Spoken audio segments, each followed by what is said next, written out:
Assalomu alaykum va rahmatullohi va barakatuhu. Sog' salomat omonmisizlar. Arafa kuni, ikkita Arafa kuni bor deb qo'yamiz. O'zi bittayla, lekin biz hayitdan bir kun burun Arafa deymizda. Xalqimizda shunday bir odat bor. Oshlar qilishib, bitta, ikkita, beshta, 10 ta qo'shinlargacha mana shu oshlarni qilib tarqatishadi. Endi men hozir kecha bugun bir so'z eshityapman. Kimdir aytgan ekan, bu bidiyat, zalolat bo'lmaydi degan so'zni. Hurmatli mo'min musulmonlar, biz aytamizki, bu so'zlarni bunday tarqatib odamlarga yetkazsanglar ham bo'ladi. Bu ayollarimizdan Alloh taolo rozi bo'lsin, qo'llarida dard ko'rmasin. Ehsonda bu ham. Bu ham bir ehson. Payg'ambarimiz sollallohu alayhi vasallam zid maraqaha, sen qilayotgan ovqatingni ozgina suvdan ko'paytirib qo'ysang, qo'shniga berasan degan hadis bor, hurmatli jamoat. Undan tashqari urf odatimiz dinimizga qarshi kelmasa, umuman bu narsa nima? Qaytariladigan narsa emas.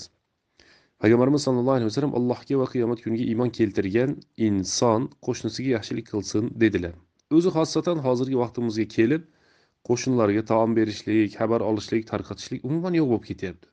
Shuning uchun biz jamoatga aytamizki, balkim bu fursat bo'lib ham bizni ota-bobolarimiz bu dinimizdagi shu narsalarni bilishib, asli Qur'on sunnatdan olishib, keyin xalqqa urf bo'lishiga sababchi bo'lishgan. Bu urflarimizni biz yo'qotib olmaylik.